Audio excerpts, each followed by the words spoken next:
15 years ago, I went to St. Petersburg to speak at an international conference on conflict resolution, and Svetlana was in charge of the translators for the American speakers. And I have a PhD in social sciences, and so I'm very interested in people and social situations and cultural diversity. And I was speaking about this, and we met at this conference. Before I met Harris, I lived in St. Petersburg all my life, and I got degree from St. Petersburg University in chemistry, but English came much handier in the 90s, and I taught English, and I also work as an interpreter, and that's how we met. When we met, Svetlana invited me to her home, and I met her parents, and her father was blind. And I didn't know any blind people, so she has lived with her father, a blind professor, all her life. And when he died 5 years ago, we were wondering, what is life like for other talented blind people in Russia? And so we started looking into it, and we found that they still had many things that other people could help them with. Mm-hmm. So we thought maybe we could help from our perspective. We established the fund in 2005, which is the M.N. Adamov Memorial Fund, named after Moisey Naumovich Adamov. And we have been operating as a non-profit organization in Massachusetts, where we live. I can add to this that when my father died, I immediately thought that I need some outlet to be able to talk about him and remember him by something. And actually, while on the plane back from the funeral, I thought of the idea to help first his friends, the people he knew, and then it kind of became more of a project that we actually established and decided to register it in Massachusetts. So it came about very naturally, as thinking about him and his legacy. And we were very close, and it was a huge void which I knew that I will never be able to fill really. But by talking about him and doing something in his memory really made it easier to deal with not having him around. We've been helping people who then tell us about other people, and then they tell us about other people. And in St. Petersburg, there are over 11,000 blind people who are registered officially with the Library for the Blind.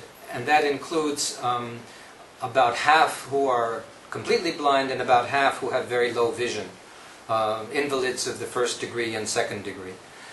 And we have targeted individuals that we have met and tried to assist them, like a blind musician, and we bought a keyboard for him so that he could play and take the keyboard with him to different performances. We were supporting a teacher of blind kindergarten children for 2 years. We were helping her buy supplies and materials for her students. But then the second thing that we are doing is helping centers that assist blind people. And these centers that we are working with now work directly with over 1,000 blind people. And we have been able now to provide assistance to about 300 blind people so far. But as I say, the need continues, and people hear about it, and then they ask for assistance also. And we don't like to say no, but we have very limited resources. We don't have to be the source of all the assistance to all the blind people in all of Russia, certainly, and we're not pretending to do that. We want to increase people's awareness about the needs of people with disabilities, certainly, both in the United States and in Russia. And we would like people in the United States to be able to take things when they go as travelers to Russia, for instance. So we need couriers. So that's one need. We need people who are able to tell about what we're doing if they think it's interesting, so that they can tell their friends or family who might be able to assist. When people go as students to learn Russian, they travel to Russia, we have had students volunteer to work with us to help blind people when they are in Russia.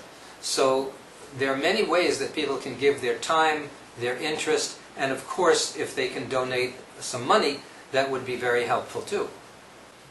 So yes, so we need personal support, organizational support, and just goodwill, because I keep meeting people from various parts of Russia, and I ask them, do you see blind people in your city? And many people have never seen a blind person out on the street. They never have. And I say, how can that be possible? How can so many people be invisible?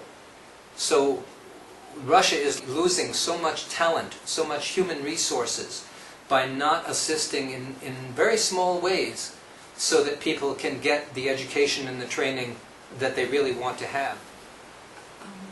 I would love to share the story of Alexei. We heard about him from a friend of my dad, a professor of physics. And he said, we don't have any students of physics, blind students of physics, but I heard of a music student at the Herzen Pedagogical University. So he put us in touch with Alexei. And I called him from Boston and asked, Alexei, here I am, I was given your name, and I want to ask you, what are your dreams? And obviously nobody asked him that question, but he had dreams. So he told me that even though he studied classical music and he is getting a degree as musical, I think, engineer, that was the specialty where at Herzen University that he was working on. But he loves jazz, and he would love to play jazz, but he doesn't have a keyboard. And he said, that's probably my dream. I said, oh, that's easy. So one of the things that we were able to do is to get a Yamaha keyboard, the one that he chose because we wanted him to be comfortable and be able to learn to use it. And he's very happy. One of his dreams now fulfilled. Right.